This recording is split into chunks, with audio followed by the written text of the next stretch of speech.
Welcome to another remarkable year 2026. Good evening, I am Olasumbo Murupe, and this is Sound Health. We bring you Sound Health every Tuesday at 6:30 p.m. and we enlighten members of the public on trending health issues from around the world. As the year begins, we are looking at projections for year 2026 in the health sector. We are looking at how to improve the performance in the sector, how to ensure we record remarkable progress in year 2026. My guest is on standby. You will get to meet him after this break. Please stay tuned.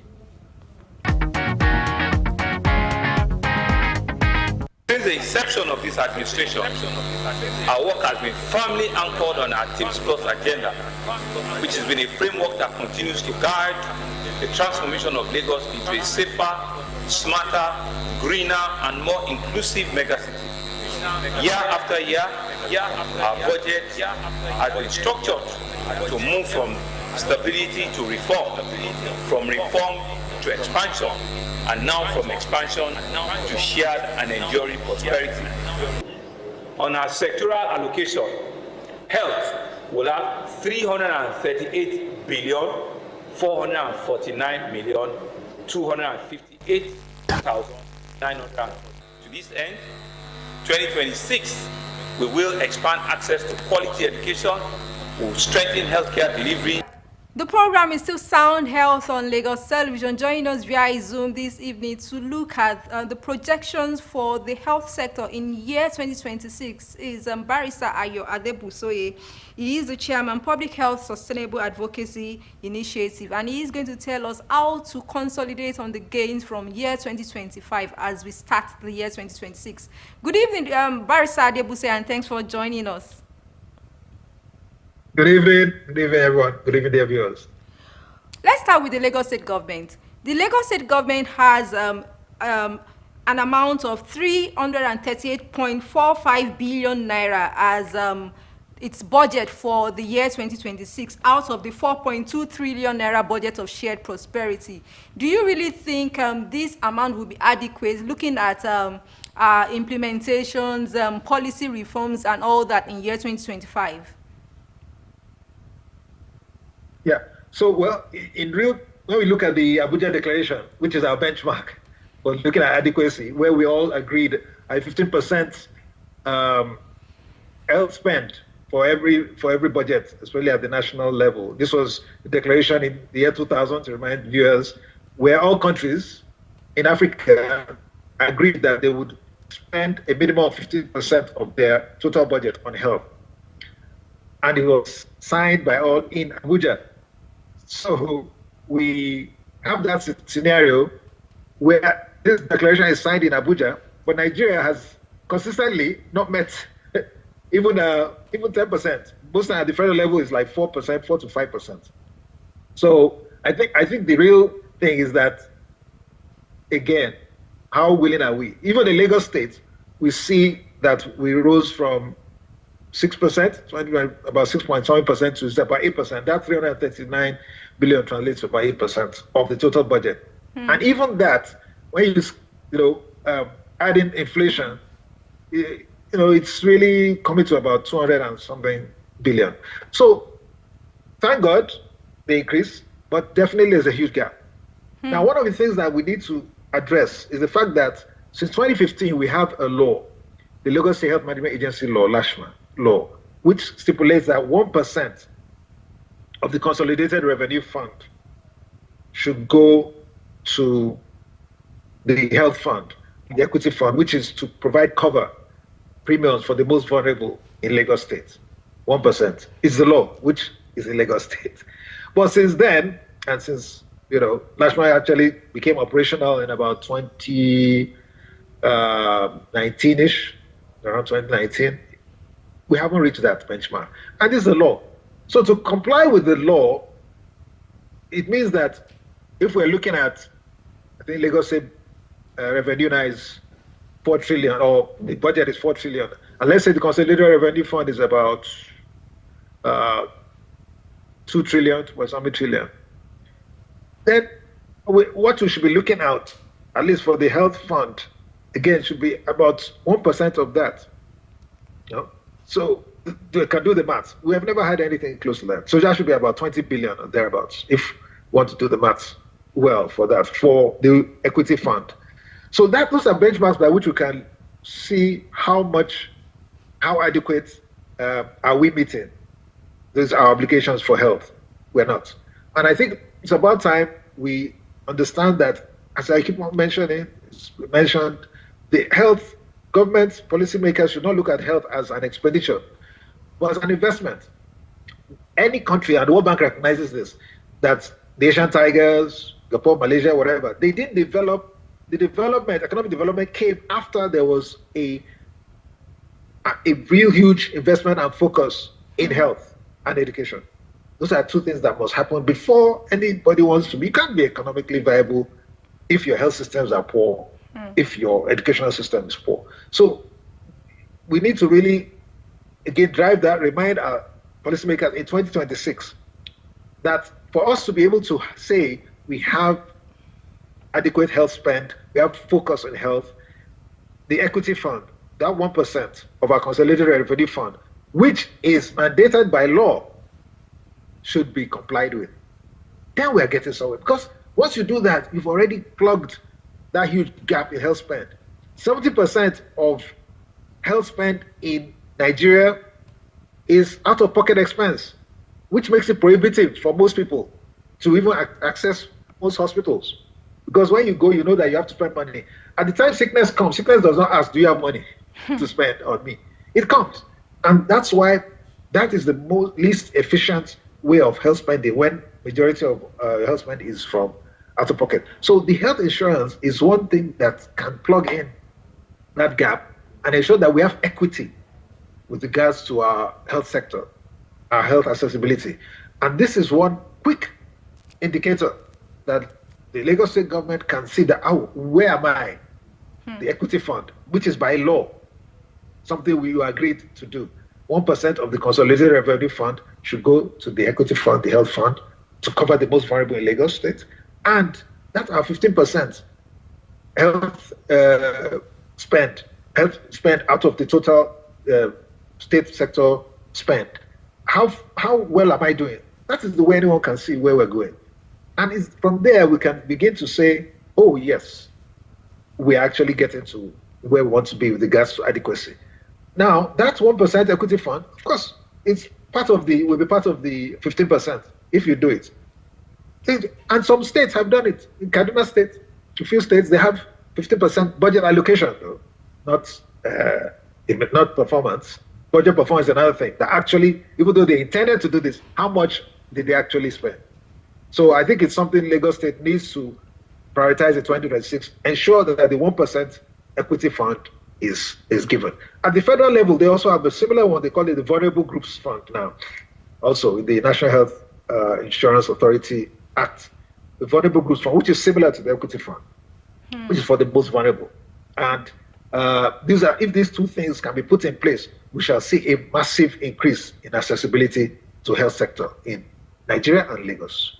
2026. Thank you. All right. In 2025 as well as 2026, some of the health projections, issues raised by the World Health Organization, we have the rise in infectious diseases, NCDCs, mental health, climate change related issues, nutrition and all that. How do you think we can localize all of these strategies to meet up with what we are expecting? Yeah, so as I told you, if we talk about it without action, nothing will happen. The action is, let us comply with our obligations. All those various vectors, disease vectors, and various implications and consequences of not funding is what happens. If you don't fund the health sector, all those various diseases, those sickness outcomes will still stay with us. We have a scenario where our population is increasing rapidly. We're not even sure. We just estimate everything, guesstimate. Are we 200 million, 250 million? We're not even sure of our population. And we have, especially in Nigeria, we have a situation where the poorest sector of Nigeria are the ones who are actually giving birth more. So it's like a continuous, cycle of poverty disease increasing. One thing that can check it, again, is ensuring that the health insurance works. One of the things that can check it. Why? Because one, apart from giving coverage, the capitation in the health insurance, because you have the capitation fee for service, various aspects of the health insurance premium. Capitation will go directly to improving the health facility itself, because depending on the number of patients enrolled in a facility, that's the amount of funds that they will qualify to get. So that's why some of us have been, preaching the gospel of ensuring that this health insurance rolls out quickly and government does what it's supposed to do. Government has a role to play to make sure that it works. The federal government, in fairness to them, they have been trying to push this, catalyze this by having the Basic Healthcare Provision Fund put in place so that all these things can be addressed. All these diseases you're talking about, there are things that can be addressed if there's a robust health system structure in place. There can't be any robust health system in place if there's no funding. So the financing is what we keep on hammering about. Without the financing, all these diseases will still keep on lingering because there'll be no facility to take care of them. In Lagos State, for instance, with regards to mental health, they're building a psychiatric hospital in Ikorodu. It's the first of its kind. Indeed, you can imagine the whole state, like Lagos State, we don't have. It's only the Yaba, the Federal Psychiatric Hospital we have. So without funding, none of these things can happen. And so we emphasize more on ensuring that government complies with what it's already committed to doing by law, both at the federal level with the National Health Insurance Authority Act 2022 and in Lagos State Health Management Agency law. Their commitments, they are legally binding. In fact, the law is, courts are already pushing towards, very soon, people will sue governments for lack of compliance, of their own law. They can be sued. Really, it is the law that they should do what they're supposed to do. And once they can actually wake up and do that, we'll begin to see those disease vectors that you mentioned begin to change, begin to be reduced. Because we really have scenarios where, these diseases were well known, but how do we tackle it? Well, we're dependent. A lot of our states in Nigeria are dependent on foreign development partners for their health outcomes, for their health interventions completely. Lagos is even better. But that's the scenario we have. Why? Because they're not being funded. But we have a situation where the government can have money, one governor can have money to sponsor his child in advance, pay in advance in dollars, hundreds of thousands. We're now here $5 billion. My point is that there's money financing here, but it's been misappropriated, it's been misused. Government has to prioritize and know that if they don't do this, they themselves cannot rest well, and which is what we're having now. All these things we're talking about, hearing insecurity, they're all related. Health is not a standalone. They're all connected. If somebody's in a scenario where he cannot even pay for his wife's upkeep, for his children's health, he's going to do anything. Kidnap anybody, do anything, steal, rob. So let's government policymakers begin to realize that this is an investment in their own self-interest, both for themselves, their society, their family, everybody. And then all these diseases in 2026 we'll begin to see a gradual change of, a gradual return. That trend can begin to be reversed if we prioritize, especially our policymakers, and say, and when I say policymakers, federal, state, and local governments. The local governments are key because they're the closest to the people, and they have been the most ignored. There are many, many states where there's practically no local government in existence, no local government authority. And that's why we could have bandits and everything happening. So if we don't have local government presence, local government authorities doing anything at the health sector, there's that gap. It's just hanging in the state capitals. And so these are things we all have to begin to demand from our leaders. Health, very critical. And of course, education goes close to it. All these diseases will keep on being with us in 2026. So my point is that these things are reversible. This is their solution. But let us take advantage. Let us have that determination, the political will, the focus to make it happen. Thank you. Barrister Ayo Adebusoye, in 30 seconds, kindly share your final words. Basically, it's very simple. We need 2025 showed us that Nigeria can reduce maternal and child deaths when reforms are funded and focused. Two things: when reforms are funded and focused, there can be reduction in maternal and child deaths. 2026 will test whether we can scale success fairly so that a woman lives where a woman lives no longer where a woman lives doesn't determine whether she survives childbirth. Because we have a situation where if you stay on the riverine or you stay in some remote area, there could be challenges with the childbirth. That should not happen. And 2026 should be able to ensure that that doesn't happen again.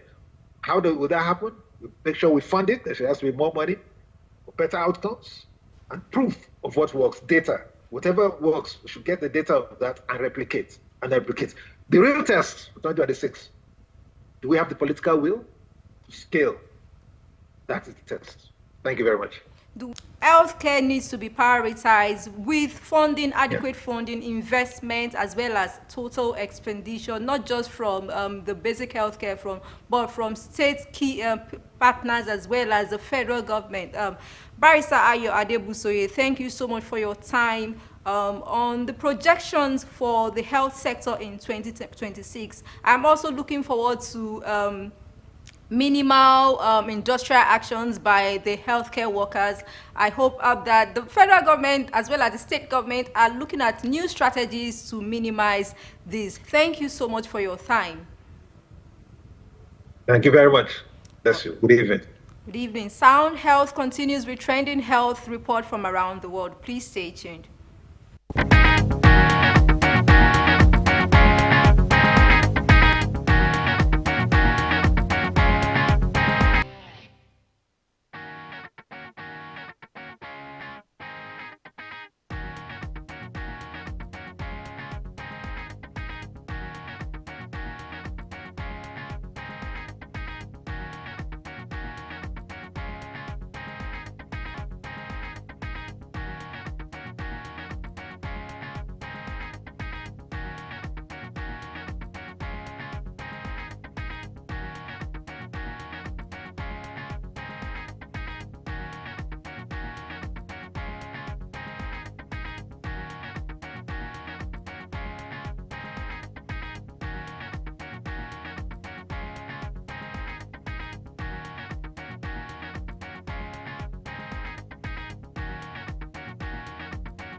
The program is still Sound Health on Lagos Television as we start the year 2026, just as Barrister Ayo Adebusoye has projected. We are also looking forward to progress in all ramifications, progress with child nutrition, progress with reduction in non-communicable diseases as well as infectious diseases. We are also looking at better budgets performance as well as implementations and reforms. I'm also looking forward to days, moments where we have people easily accessing healthcare, primary healthcare facilities.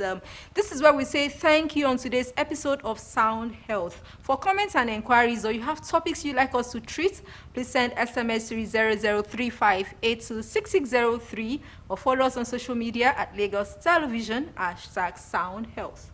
A sound health is a sound mind. Make healthy living your choice.